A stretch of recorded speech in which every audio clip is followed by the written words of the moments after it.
রমাদানের অনেকগুলো দিন অতিবাহিত হয়ে গেছে। কি মনে হয়, আমি কি আল্লাহর কাছ থেকে আমার গুনাহগুলো মাফ করাতে পেরেছি? মাফ করাবার জন্য চেষ্টা করতে পেরেছি?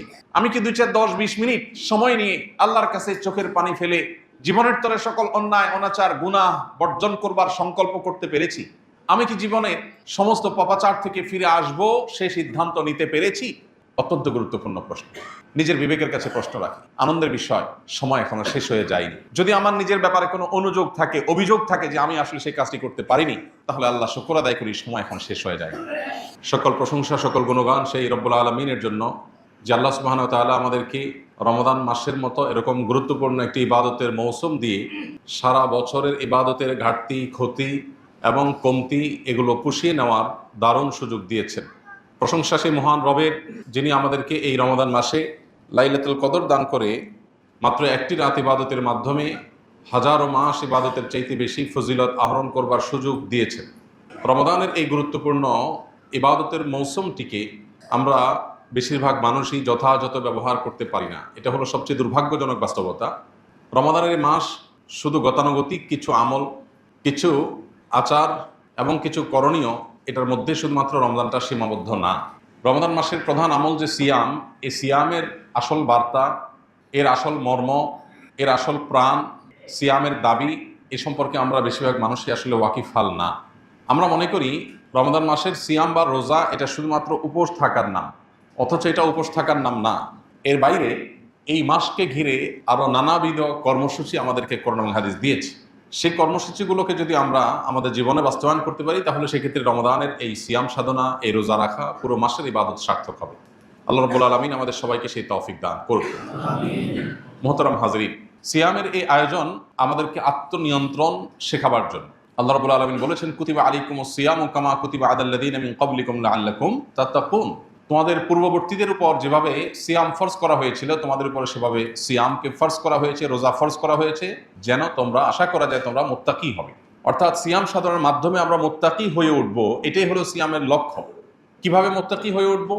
সিয়াম শব্দের অর্থই হলো বিরত থাকা, নিবৃত থাকা, পরিহার করা। আমরা যখন সিয়াম সাধনা করি, আমরা যখন রোজা রাখি, তখন আমরা পান থেকে, আহার থেকে, যৌনতা থেকে আমরা বিরত থাকি।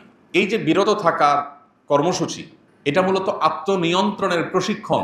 আমার জীবনের প্রতিটি পদে পদে এরকম অপশন আছে, যে অপশনে আমার ডিসিশন নিতে হয়, অপশন চুজ করতে হয়।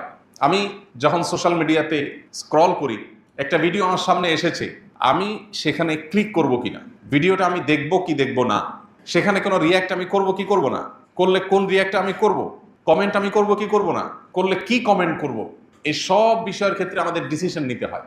এক্ষেত্রে আল্লাহ যা নিষেধ করেছেন সে বিষয় থেকে বিরত থাকার যে প্রচেষ্টা আমার সামগ্রিক জীবনে চালাতে হয়। জীবনের প্রতিটা মুহূর্তেই আমাদের অগণিত সিদ্ধান্ত নিতে হয়। আমি সুযোগ পেয়েছি একজনকে ঠকাবার, বোকাশোকা মানুষ পেয়েছি, ঠকাবো কি ঠকাবো না একটা সিদ্ধান্তের ব্যাপার। আমি সুযোগ পেয়েছি ক্ষমতা কক্ষিগত করে মানুষ থেকে অবৈধ অর্থ উপার্জন করবার, এই সুযোগ কাজে লাগিয়ে আমি সে অবৈধ অর্থ উপার্জন করব নাকি করব না, সিদ্ধান্তের ব্যাপার। প্রতিদিন ঘুম থেকে ওঠার পর থেকে নিয়ে ঘুমানো পর্যন্ত শত শত হাজার হাজার সিদ্ধান্ত আমরা নিয়ে থাকি। সাবকনশিয়াস মাইন্ডে, অবচেতন মনে আমরা এই সিদ্ধান্তগুলো নিয়ে থাকি। আপনি ঘুম থেকে ওঠার পর ঘুম থেকে ওঠার দোয়া নবী সাল্লাল্লাহু আলাইহি সাল্লাম শিখিয়েছেন, এই দোয়াটা আপনি পড়বেন নাকি পড়বেন না, সিদ্ধান্তের ব্যাপার। এরপর আপনি যখন ওয়াশরুমে যাবেন, ওয়াশরুমে প্রবেশ করতে গিয়ে ডান পা আগে দিবেন না বাম পা আগে দিবেন, সিদ্ধান্তের ব্যাপার। আপনার ডান পাটা আগে চলে গেছে, নবী সাল্লাল্লাহু আলাইহি সাল্লামের নির্দেশনা হলো বাম পা দিয়ে প্রবেশ করতে হবে, তাহলে এখানে আপনি ডান পা দিয়ে প্রবেশ করতে গিয়ে আবার সরে আসছেন, এই যে বিরত থেকেছেন। ঠিক একইভাবে আপনি ফজরের ওয়াক্তে মুয়াজ্জিনের আজানের পর একজন পুরুষ হিসাবে জামাতের সাথে হাজির হয়ে নামাজ পড়বেন নাকি শুয়ে থাকবেন, সিদ্ধান্তের ব্যাপার। আল্লাহ তাআলা এই সময় ঘুমিয়ে থাকতে নিষেধ করেছেন, আসসালাতু খায়রুম মিনান নাওম, মুয়াজ্জিনকে দিয়ে আল্লাহ ঘোষণা দিয়েছেন। অতএব ঘুম থেকে বিরত থাকা, ঘুমকে পরিহার করা, এটা সিদ্ধান্তের ব্যাপার। এভাবে যদি আমরা হিসেব করি, আপনার বাসায় পরিবারের সাথে আপনার ঝগড়া হয়েছে, কোনো কারণে মনোমালিন্য তৈরি হয়েছে, এখন মুখ দিয়ে একটা খারাপ কথা বের হতে যাচ্ছে, বের করবেন কি করবেন না, সিদ্ধান্তের ব্যাপার। এভাবে আপনি একজন কাস্টমারের সাথে একজন দোকানদার হিসাবে কোনো কথা নিয়ে বাদানুবাদ হয়েছে, আপনি তাকে একটা কটু কথা বলবেন কি বলবেন না, সিদ্ধান্তের ব্যাপার। এভাবে সামগ্রিক জীবনে প্রতিদিন শত শত সিদ্ধান্ত আমরা নিয়ে থাকি। এই সিদ্ধান্তগুলোই আমার গন্তব্য ঠিক করবে, আমার গন্তব্য কি জান্নাত হবে নাকি জাহান্নাম। এই সিদ্ধান্তগুলোই ঠিক করবে যে আমি কি আল্লাহকে সন্তুষ্ট করতে পারছি নাকি পারছি না। এই সিদ্ধান্তগুলোই যোগফল বের করে দিবে আমি কি এই সিদ্ধান্তগুলো সঠিকভাবে গ্রহণ করার মধ্য দিয়ে মুত্তাকি হতে পেরেছি, নাকি আমার ভুল সিদ্ধান্ত গ্রহণ করে ফাসিকের কাতারে গিয়েছি। সিয়াম আমাদেরকে শেখায় তোমার প্রতিটি সিদ্ধান্ত গ্রহণ করবার ক্ষেত্রে আল্লাহ যা নিষেধ করেছেন সেটাকে মাথায় রেখে সিদ্ধান্ত তোমার গ্রহণ করতে হবে। ঠিক যেভাবে তুমি সিয়াম রেখে, রোজা রেখে তোমার পেটে প্রচন্ড ক্ষুধা আছে, সামনে খাবার আছে, কেউ দেখছেও না, এমতো পরিস্থিতিতেও তুমি খাবারটা গ্রহণ করছো না, পিপাসা পেয়েছে, পানিও আছে, কিন্তু আল্লাহ নিষেধ করেছেন তুমি পান করছো না। ইফতারের ঠিক আগ মুহূর্তের যে পরিস্থিতিটা, সেটা সবচেয়ে বেশি উপভোগ্য, সবচেয়ে বেশি শিক্ষণীয়, সবচেয়ে বেশি বার্তাবাহক। কারণ ইফতারের রকমারি ইফতারের যে পশা সাজিয়ে আমরা বসি, আমরা এই আকর্ষণীয়, লোভনীয়, মুখরোচক সব খাবার পানীয় এগুলো সামনে নিয়ে বসেছি যখন, তখন আমরা সবাই ক্ষুধার্ত, আমাদের সবার পেটে প্রচন্ড ক্ষুধা, সামনে খাবারও আছে, কেউ আমার হাত ধরে রাখে নাই, কেউ আমার মুখে টেপ দিয়ে রাখে নাই, আমাকে বিরত রাখছে আল্লাহ তাআলার নিষেধাজ্ঞা। আল্লাহ বলেছেন আতিম্মুস সিয়ামা ইলাল লাইল, তোমরা সিয়াম পূর্ণ করো সেই সুবহে সাদিক থেকে নিয়ে সন্ধ্যা হওয়া পর্যন্ত, সূর্য অস্ত যাওয়া পর্যন্ত। এই যে সূর্যাস্ত পর্যন্ত আমাকে পানাহার থেকে বিরত থাকবার নির্দেশ আল্লাহ তাআলা দিয়েছেন, সেই নির্দেশ এতগুলো আকর্ষণীয় মুখরোচক খাবার চোখের সামনে থাকার পরও, আমি ক্ষুধার্ত থাকার পরও সেই নির্দেশ আমাকে বিরত রেখেছে। যদি কারোর সিয়াম জীবনের প্রত্যেকটা ক্ষেত্রে এভাবে তাকে আল্লাহ রাব্বুল আলামিনের আদেশ নিষেধকে মাথায় রেখে সিদ্ধান্ত নিতে উদ্বুদ্ধ করে, সে যদি এই শিক্ষাটা গ্রহণ করে, একজন শিক্ষার্থী যদি নকল করবার সুযোগ আছে কিন্তু কোরআন এবং হাদিসের আলোকে এটা নিষিদ্ধ, অতএব সেটিকে মাথায় রেখে তিনি তার নকল করলে একটু লাভও হয়, সুযোগও আছে, কিন্তু তিনি করছেন না, এটাই হলো সিয়ামের মূল লক্ষ্য। না হলে আমরা দিনের বেলায় পানাহার না করে থাকলে আল্লাহর কি? আল্লাহর তো কোনো ঠেকা পড়েনি। আমরা না খেয়ে কষ্ট করার মধ্য দিয়ে আল্লাহর কোনো লাভ নাই, বা আল্লাহ তাআলার এখানে কোনো স্বার্থ নাই। আল্লাহ সুবহানাহু ওয়া তাআলা আমাদেরকে মুত্তাকি করতে চান। আমাদের জীবনের বহু পরিস্থিতি এমন আসে, আমি যা চাই তা পাবো না, সবকিছু আমার মন মতো হবে না, আমাকে সংযম করতে শিখতে হবে, আমাকে সংগ্রাম করতে শিখতে হবে, আমাকে বিরত থাকা শিখতে হবে, আমাকে আত্মনিয়ন্ত্রণ করা শিখতে হবে, আমার সন্তানকে শেখাতে হবে। ভোগবাদী এই পৃথিবীর চতুর্দিকে আপনি ভোগের আহ্বান পাবেন, ত্যাগের আহ্বান কোথাও আপনি পাবেন না। সম্পদ, শক্তি, সক্ষমতা, শৌর্যবীর্য, প্রভাব প্রতিপত্তি, পদ পদবী, ক্ষমতা, যত রকমের ভোগ আছে গোটা পৃথিবীর চতুর প্রান্তে আপনি দেখতে পাবেন শুধু ভোগের আহ্বান। একমাত্র ইসলামে আল্লাহ রাব্বুল আলামিন আমাদেরকে ত্যাগের আহ্বান দিয়েছেন। কারণ পৃথিবীর মানুষ যতদিন পর্যন্ত আত্মনিয়ন্ত্রণ করতে না শিখবে, যতদিন পর্যন্ত আমরা ত্যাগী না হতে পারবো, যতদিন পর্যন্ত আমরা সংযমী না হতে পারবো, পৃথিবীটা চকচকে তকতকে হতে পারে, পৃথিবীটা দেখতে অনেক চমৎকার মনে হতে পারে, পৃথিবীটা দেখতে অনেক সাজানো গোছানো মনে হতে পারে, অনেক আধুনিক হতে পারে, তথ্য প্রযুক্তির উন্নতির চরম শিখরে পৌঁছে যেতে পারে, কিন্তু পৃথিবীটা বাসযোগ্য কখনোই হবে না যতক্ষণ পর্যন্ত মানুষ অন্যায় থেকে আত্মনিয়ন্ত্রণ করবার প্রেরণা নিজের মধ্যে তৈরি করতে না পারবে। আর এই ব্যবস্থা ইসলাম ছাড়া আপনাকে আর কেউ দেয়নি এবং কোথাও আপনি পাবেন না। প্রিয় ভাইরা আমার, ভোগ করবার জন্য কোনো যোগ্যতার প্রয়োজন হয় না, ভোগ সবাই করতে পারে, ত্যাগ সবাই পারে না। অতএব আমার নিজেকে, আমার পরিবারকে, আমার আদরের সন্তানকে এই সিয়াম সাধনার মধ্য দিয়ে ত্যাগের শিক্ষা দেওয়া, আত্মনিয়ন্ত্রণের শিক্ষা দেওয়া, সংযমের শিক্ষা দেওয়া, এটাই হলো সিয়ামের অন্যতম লক্ষ্য। আল্লাহ রাব্বুল আলামিন সেই লক্ষ্য আমাদেরকে বাস্তবায়ন করার তৌফিক দান করুন। প্রিয় ভাইরা আমার, গোটা পৃথিবীতে মানুষ যত অপরাধ করে, যত অন্যায় করে, এই সব অন্যায়গুলো ত্যাগের মানসিকতা থেকে আসে না, ভোগের মানসিকতা থেকে আসে। আত্মনিয়ন্ত্রণ করতে পারলে মানুষ কি কোনো অন্যায় পৃথিবীতে হবে? এই যে অন্যায়, যুদ্ধ, আগ্রাসন, জুলুম, মানুষ হত্যা, যত অন্যায়, যত অনাচার, যত অবিচার, সব কিছুর পেছনে মূল ভূমিকা হলো মানুষের মোহ, লোভ, মানুষের খাই খাই মনোভাব, মানুষের ভোগবাদী মানসিকতা। ইসলাম আমাদেরকে এগুলোতে লাগাম দিতে বলেছে। এই লাগাম দেওয়ার এই কথা শুধু ইসলামই বলবে, আপনাকে আর কেউ বলবে না। এই জন্য সিয়ামের এই বার্তাটা যদি আমরা গ্রহণ করে সিয়াম সাধনা করতে পারি, তাহলে সেক্ষেত্রে সিয়াম সার্থক হবে, এই রোজা সার্থক হবে।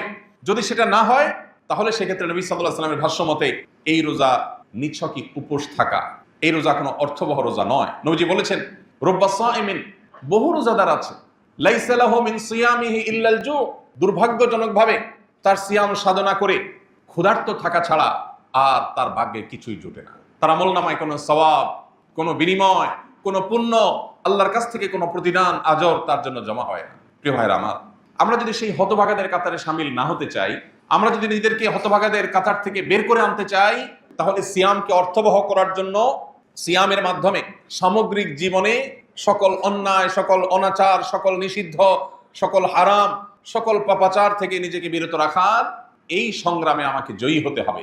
সিয়াম শুধু পানাহার আর যৌনতার একটা নির্দিষ্ট সময়ের মধ্যে বিরত থাকার নামই যেন না হয়, বরং সিয়াম যেন হয় আমার সামগ্রিক জীবনে সকল প্রকার অনাচার থেকে বিরত থাকার নাম। সিয়াম শুধুমাত্র ওই 12 বা 14 ঘন্টার যেন না হয়, সিয়াম যেন হয় সামগ্রিক পুরো জীবনের সকল অন্যায় থেকে বেঁচে থাকার মধ্য দিয়ে। আল্লাহ আমাদের সবাইকে সেই তৌফিক দান করুন। প্রিয় ভাইরা আমার, আমরা যেন সেই সিয়াম রাখতে পারি, আমরা যেন সেই রোজা রাখতে পারি। আল্লাহ রাব্বুল আলামিন বহু উপযোগিতা তৈরি করে দিয়েছেন। কারণ নবী সাল্লাল্লাহু আলাইহি ওয়াসাল্লাম ইরশাদ করেছেন, রমজান মাস যখন শুরু হয় তখন সুলসিলাতিশ শায়াতিন, শয়তানদেরকে শৃঙ্খলাবদ্ধ করে ফেলা হয়। এটা কিসের জন্য? আমাদের আমলের প্রেরণা যেন আমরা পাই, আমরা যেন নেক আমল করতে পারি, আমরা যেন আল্লাহ রাব্বুল আলামিনের প্রিয় পাত্র হওয়ার পথে এগিয়ে যেতে পারি, আমরা যেন শয়তানকে পরাভূত করতে পারি। আল্লাহ রাব্বুল আলামিন সেই উপযোগিতা তৈরি করে দিয়েছে। শয়তানকে এই মাসে কেন শৃঙ্খলাবদ্ধ করে রেখেছে? 11 মাস তো আল্লাহ তাআলা তাকে শৃঙ্খলাবদ্ধ করেননি। এই মাসটিতে কেন শেকল দিয়ে আল্লাহ তাআলা বেঁধে রেখেছেন? কারণ আল্লাহ রাব্বুল আলামিন চান আমাদের মধ্যে আমলের প্রেরণা যেন জেগে ওঠে, শয়তানের শয়তানি এটা যেন বন্ধ হয়, শয়তানের শয়তানি যেন আমাদেরকে বিভ্রান্ত করতে না পারে, আমরা যেন নিয়ন্ত্রণ করতে পারি নিজেদেরকে। সেজন্যই রব্বে কারীম আমাদের জন্য ব্যবস্থা করে রেখেছেন। বিষয়টাকে অত্যন্ত চমৎকার একটি উদাহরণের মাধ্যমে আমরা বুঝতে পারি। সেটা হলো, আমাদের বাসা বাড়িতে পিঠাপিঠি ছেলে মেয়ে থাকলে তাদের মধ্যে টুকটাক মারামারি লাগে, আছে না? বাসা যদি আমাদের বাচ্চা কাচ্চা থাকে, পিঠাপিঠি তাদের মধ্যে কম বেশি ঝগড়াঝাটি মারামারি এগুলো হয়। সাধারণত যে বাচ্চাটা একটু বড়, ছোটটা জেদ করে কিন্তু মার খায়, জেদ করে বড়টার সাথে সাধারণত পারে না। যখনই দুইজনের মধ্যে মারামারি লাগে, দেখা যায় বড়জন উত্তম মধ্যম দিয়ে দিছে, ছোটজন শেষ পর্যন্ত প্রথমে নিজে অনেক কিছু করবে মনে করে যায়, মারধর খেয়ে এরপরে কাঁদতে কাঁদতে বাপ্পার কাছে ফিরে আসে। এই না হয় চিত্র সাধারণত। যেহেতু বড়জন সিনিয়র, বয়সে বড়, বুঝে বেশি, এই জন্য সে ছোটজনকে দ্রুতই কুপকাত করে ফেলে এবং ছোটজন নিরুপায় হয়ে মারধর খেয়ে বাপমার কাছে এসে কাঁদতে কাঁদতে নালিশ করে। বাপমা কি করে? বাপমা সাধারণত যদি দেখে যে কোনোভাবে বাচ্চাকে বোঝানো যাচ্ছে না, সে অনেক জেদ, বড়জন তাকে কেন মারলো, কিছু একটা করতেই হবে, তখন মাঝে মধ্যে, সব সময় না, বড়জনকে ধমকাতে ধমকাতে বলে, কেন তুমি তার গায়ে হাত দিলা? এরপর তার হাত ধরে রাখে, রেখে ছোটজনকে ইশারা দেয়, ঠিক আছে তুমি এবার 2-4টা মারো, তোমার জিদ থামো। এবার ছোটজন চান্সে 2-4টা মেরে আবার বাপ ইশারা দেয়, মা ইশারা দেয়, সে পালায় যায়। এরকম হয় না আমাদের বাসা বাড়িতে? আল্লাহ রাব্বুল আলামিন আমাদেরকে সৃষ্টির আগে সৃষ্টি করেছেন ইবলিসকে। ইবলিস আমাদের চাইতে বয়সে বড়, দুনিয়া সে আমাদের চাইতে বেশি দেখেছে, বেশি জেনেছে, শেয়ানা একটু আমাদের চাইতে বেশি। যার কারণে ইবলিসের সাথে আমাদের যে কুস্তি, এই কুস্তিতে বেশিরভাগ সময়, মোস্ট অফ দ্য কেস, সে আমাদেরকে পরাভূত করে, আমরা আসলে পারি না। কারণ সে একটু বেশি শেয়ানা, সে একটু বেশি সিনিয়র, সে একটু বেশি পারে, এই জন্য আমরা ধরা খাই। এসে আল্লাহর কাছে কাঁদি, আল্লাহ শয়তান তো আমাকে ধ্বংস করে দিছে, আমাকে তো জাহান্নামী কাজ করাই ফেলছে, আমার দিয়ে গুনহার কাজ করাই ফেলছে। আল্লাহ, আমরা যখন আল্লাহর কাছে নালিশ করি, আল্লাহ তাআলা বছরে একবার শয়তানকে ধরে রাখে, যাও সুযোগ এবার তোমার জেতার, সারা বছর তুমি জিততে পারো না, সে জিতে ফেলে, তুমি 2বার জিতলে 10 বার সে জিতে, তো এই সুযোগ তাকে হারিয়ে তোমার জিতে যাওয়া। প্রিয় ভাইরা আমার, আল্লাহ সুবহানাহু ওয়া তাআলা এত চমৎকার ব্যবস্থাপনা আমাদের মাগফিরাত লাভের জন্য, আমাদের ইবাদতের আমলের ঘাটতি পুষিয়ে নেওয়ার জন্য, কিন্তু সেই সুযোগ আমরা কজন কাজে লাগাতে পারি? এই সুযোগ যদি আমরা কাজে লাগাতে না পারি, এর চেয়ে বড় হতভাগা কে? এই কারণেই তো নবী সাল্লাল্লাহু আলাইহি সাল্লাম জিবরিলের সেই দোয়ার সাথে আমিন এবং একাত্মতা পোষণ করেছিলেন, যেই দোয়া রীতিমতো হতভাগা হিসাবে রমজান পেয়ে যে ব্যক্তি আল্লাহর কাছ থেকে নিজের গুনাহগুলো মাফ করাতে পারলো না, শয়তানকে বেঁধে রাখা আছে, এই মুহূর্তেও যদি কেউ আল্লাহর কাছ থেকে মাগফিরাত আদায় করে মাগফিরাত চেয়ে নিয়ে নিতে না পারে, এর চাইতে বড় হতভাগা কেউ নাই, তার ধ্বংস হোক। এই কথার সমর্থন নবী সাল্লাল্লাহু আলাইহি সাল্লাম করেছেন শুধুমাত্র এই হতভাগাদের হতভাগ্য দেখে। অতএব আমরা যেন সেই হতভাগাদের কাতারে শামিল না হই, আমরা যেন রমাদানকে অর্থবহ এবং প্রতিটা সিয়ামকে যেন আমাদের জন্য সার্থক করতে পারি। আল্লাহ রাব্বুল আলামিন আমাদের সবাইকে সেই তৌফিক দান করুন, আমিন। প্রিয় ভাইরা আমার, অতএব শুধু সাহরি আর ইফতার খেলাম আর মাঝের সময়টাতে পানাহার যৌনতা থেকে বিরত থাকলাম, এর মধ্যেই যেন আমাদের রোজা, এর মধ্যেই যেন আমাদের সিয়াম সীমাবদ্ধ না থাকে।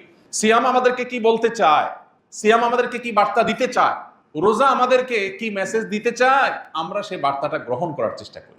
এবং এই 3টি কাজ নয়, শুধু সকল প্রকার অন্যায় অনাচার থেকে বিরত থাকার এই সংগ্রাম, বিরত থাকার এই প্রচেষ্টা, এটা আমাদের অব্যাহত রাখতে হবে সামগ্রিক জীবনে। তাহলে ইনশাআল্লাহ আমাদের এই সিয়াম, আমাদের রোজা, এটা সার্থক হবে। রব্বে কারীম আমাদের সবাইকে আমাদের রোজাকে পরিপূর্ণভাবে সার্থক করার তৌফিক দান করুন।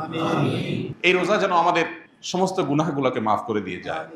আমাদের আমলনামা থেকে সকল অন্যায়, সকল অনাচারের সকল ডকুমেন্ট আল্লাহ রাব্বুল আলামিন সব ডিলিট করে দেন, সব আল্লাহর কাছ থেকে মুছিয়ে নিতে পারি।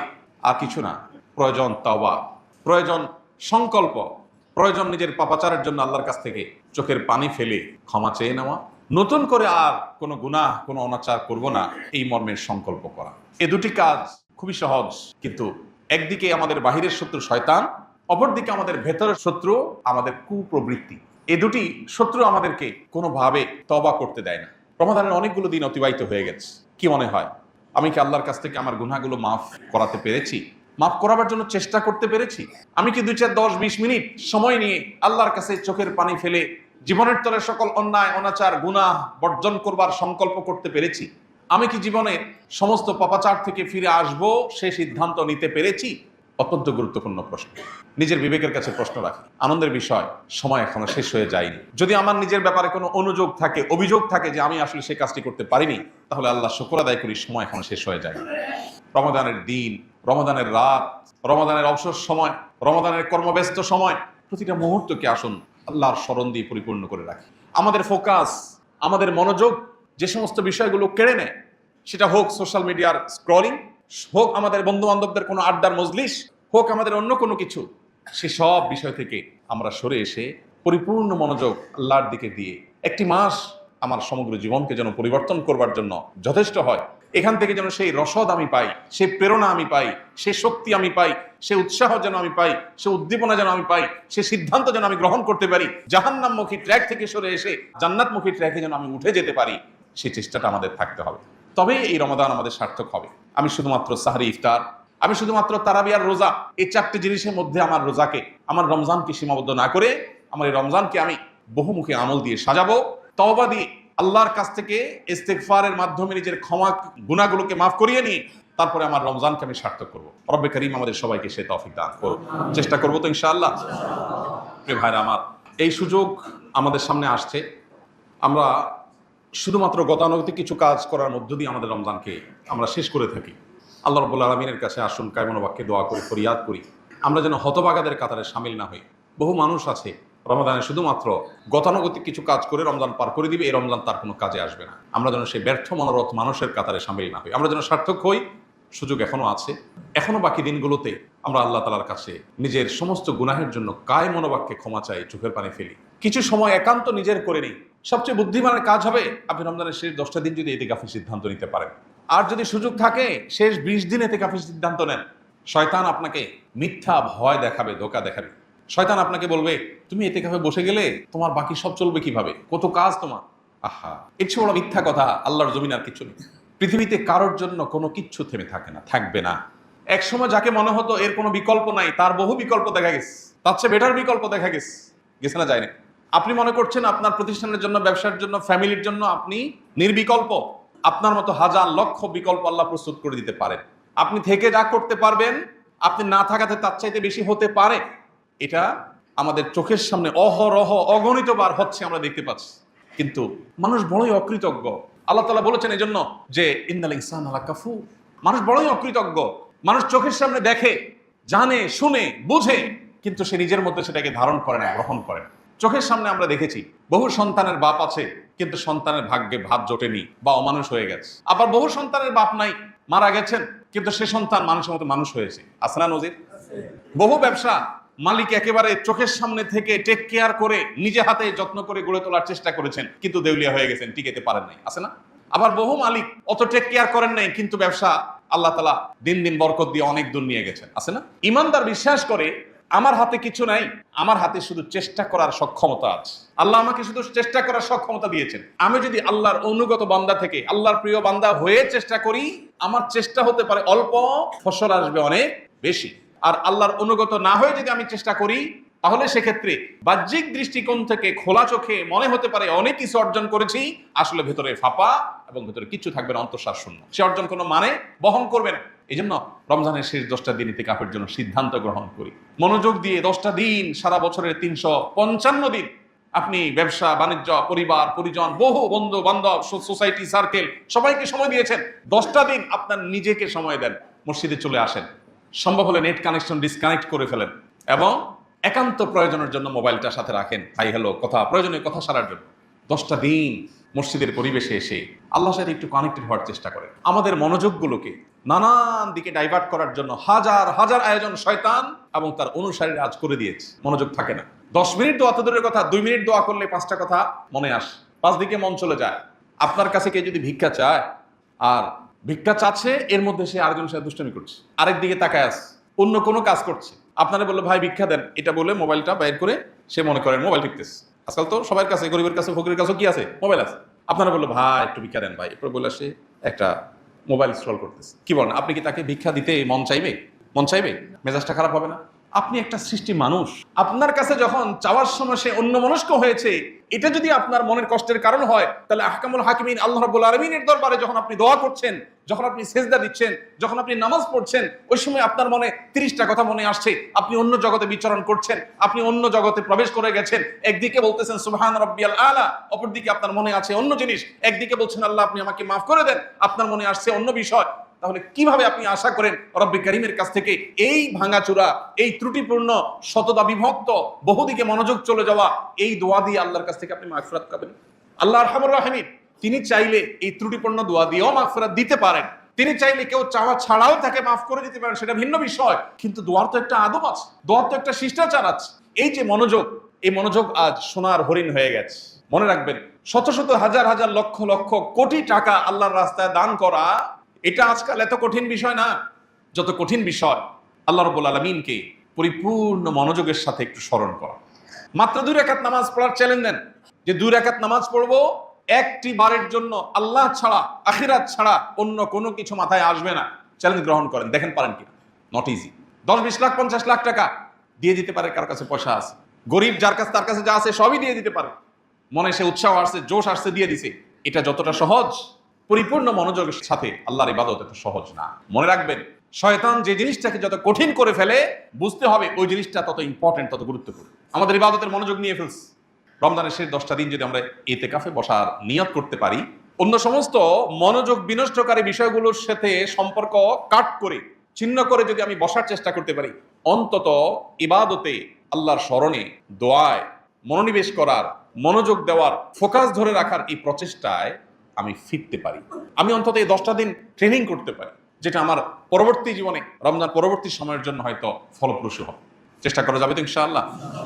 ভাইরা আমার, দুনিয়ার অনেক সাধ্য আমরা সাধন করি। আল্লাহর কাছে রোনাজারির, কান্নাকাটির, চোখের পানি ফেলার, দোয়া করার এক অভূতপূর্ণ স্বাদ আছে। আপনার পরম প্রিয় আপনজনের সাথে কথা বলার, আড্ডা দেওয়ার একটা মজা আছে, জানি। কিন্তু আপনি কি জানেন, আপনার রব সৃষ্টিকর্তার সাথে আড্ডা দেওয়ার, রবের সাথে মুনাজাত করার, মুনাজাত শব্দের অর্থ কিন্তু কানাঘুষা করা। মুনাজাত মানে 2 হাত তোলা না, শুধু 2 হাত তুলবেন, 2 হাত তুলে আল্লাহর কাছে বলবেন, চাইবেন। ইফতারের আগে সব পর্ষা রেডি আছে, 10 মিনিট আগে, 5 মিনিট আগে বলবেন, যা যে অবস্থা আছে এইভাবে থাক, আজকে সর্বদা একটা হয় না, হবে না, চলে আসো। সবাইকে নিয়ে আল্লাহর কাছে 2 হাত তুলে দোয়া করেন। ভোর রাতে তাহাজ্জুদে দোয়া করেন, নামাজের পরে দোয়া করেন। যখন সুবিধা আসবে তখন আল্লাহর কাছে একটু চান। এই চাওয়াটা, বিশেষ করে ভোর রাতে, নির্জনে, ইতিকাফের সময়টাতে, সিজদায়, একান্তে যখন আল্লাহর সাথে কথা বলা হয়, আল্লাহকে ডেকে ডেকে আপনি এক একটা গুনাহের কথা স্মরণ করে আল্লাহর কাছে মাপ চান। পৃথিবীর কোনো মানুষের কাছে কোনো অপরাধ স্বীকার করলে আপনার কখনো ভালো লাগবে না, আপনার অস্বস্তি লাগবে, আপনি বিব্রত বোধ করবেন, আপনার মনে কষ্ট অনুভব হবে যে আমি অপরাধ করে আবার তার কাছে স্বীকার করলাম, মানে সে জেনে গেল, তার কাছে ছোট হয়ে গেলাম। একটি মাত্র জায়গা আছে, যে জায়গায় আপনি অপরাধের কথা স্বীকার করলে আপনার ভালো লাগে কাজ করবে, সেটা হলো আল্লাহর সাথে কথা বল। আল্লাহকে যদি বলেন চোখের পানি ফেলে, আল্লাহ কত গুনাহ করেছি, তুমি যদি মাফ না করো, আমার যদি জাহান্নামে যেতে হয়, তাহলে এটা আমার জন্য হবে ভয়াবহ পরিণাম, আল্লাহ তুমি আমাকে মাফ করে দাও। আপনি দেখবেন আপনার জীবনের সবচেয়ে উপভোগ্য সময় সেটা পার করবেন যে সময়টুকুন পূর্ণ মনোযোগের সাথে আল্লাহর সাথে কথা বলতে পেরেছে। এই জন্য রমজানে আল্লাহর সাথে কথা বলার চেষ্টা করবো তো ইনশাআল্লাহ। বিশেষ করে 2টি সময়, দিন রাত 24 ঘন্টা যখনই সুযোগ পাবো তখন তো করবোই। 2টি সময় স্পেশালি, একটা হলো ইফতারের আগে, আর একটা হলো ভোর রাতে তাহাজ্জুদের সময়। এই যে আমরা তারাবি করি, বেশিরভাগ মানুষই বুঝি না হাফেজ সাহেব কি বলছেন। কিন্তু আমি যদি নিয়ত করি যে আমার কান দিয়ে পরিপূর্ণ মনোযোগের সাথে আল্লাহর কালাম আমি ভেতরে প্রবেশ করাচ্ছি, মনে রাখবেন এটা একটা কমপ্লিট স্পিরিচুয়াল ট্রিটমেন্ট পদ্ধতি। আপনার আধ্যাত্মিক রুহানি ট্রিটমেন্ট, শেফা এই কোরআন তেলাওয়াত শোনার মধ্য দিয়ে হবে। আপনার কাজ হলো শুধু পরিপূর্ণ মনোযোগের সাথে শোনা। এর মধ্য দিয়ে সারা বছরে আপনার চলার জন্য যে রসদ দরকার হয়, রুহানি আধ্যাত্মিক শক্তির দরকার হয়, যে স্পিরিচুয়ালিটির দরকার হয়, সেটা আপনি আহরণ করতে পারেন। এই জন্য ভাই, দরকার তারাবিতে মনোযোগ, দরকার দোয়ায় মনোযোগ, দরকার আল্লাহর প্রতি মনোনিবেশ, দরকার আল্লাহর জন্য চোখের পানি ফেলা। বহু মানুষ এই মসজিদে গত রমাদানে জুমার সময় আমাদের সাথে উপস্থিত ছিলেন, এখন নাই, আচ্ছা না এরকম অনেকে? আমরা এখানে যারা আছি আমাদের মধ্যে মালাকুল মউতের কাছে আল্লাহর দেওয়া লিস্ট তালিকায় কার কার নাম আছে যে আগামী রমজানের আগে মাটির নিচে যেতে হবে সেটা আমরা জানি না। আমাদের মধ্যে হয়তো আমি, হয়তো আপনি, আমরা কেউ এমন আছি যে এটাই হলো আমার জীবনের শেষ রমজানের সুযোগ, আর আসবে না। মনে রাখবেন, এই সুযোগটাকে হাতছাড়া করার মতো দুর্ভাগ্য, এর চেয়ে হতভাগ্য, এর চেয়ে বড় আমাদের জন্য অভাগা হওয়ার আর কোনো বিষয় হতে পারে না। এজন্য রমজানের অবশিষ্ট সময়গুলোকে আসুন পরিপূর্ণভাবে কাজে লাগে। আল্লাহ আমাদের সবাইকে তৌফিক দান করুন। আল্লাহ রাব্বুল আলামিনের কাছে নিজেকে সমর্পণ করি, একটু আল্লাহর সাথে কথা বলি, মনোযোগটা কমায় আনি, টাকা পয়সা, ব্যবসা বাণিজ্য, সম্পর্ক, সম্প্রীতি সব ঠিক রেখে আবার জান্নাতও চাইবেন, আল্লাহরও খুশি রাখবেন। এগুলো কোনো দিনই সম্ভব না, মনে রাখবেন, কোনো দিনই সম্ভব না। স্যাক্রিফাইস ছাড়া কেউ জান্নাত যেতে পারবে না। স্যাক্রিফাইস লাগবেই। আপনি সব ঠিক রাখবেন, সামাজিকতা, আপনার সন্তান সন্ততির চাওয়া, সবাই খুশি রাখবেন, সব 16 আনা রাখবেন, এরপরে এসে আল্লাহকেও খুশি করতে চাইবেন, এটা হবে না। স্যাক্রিফাইস করতে হবে। এই জন্য হয় আপনার ব্যবসার কোনো কিছুকে, হয় আপনার স্বার্থের কোনো কিছুকে, সামাজিক প্রতিপত্তির কিছুকে স্যাক্রিফাইস করতে হবে। এই স্যাক্রিফাইসের মধ্য দিয়ে রমাদান অর্থবহ হয়ে উঠবে, রমাদান সার্থক হয়ে উঠবে। রব্বে কারীম আমাদের সবাইকে সেই তৌফিক দান করুন।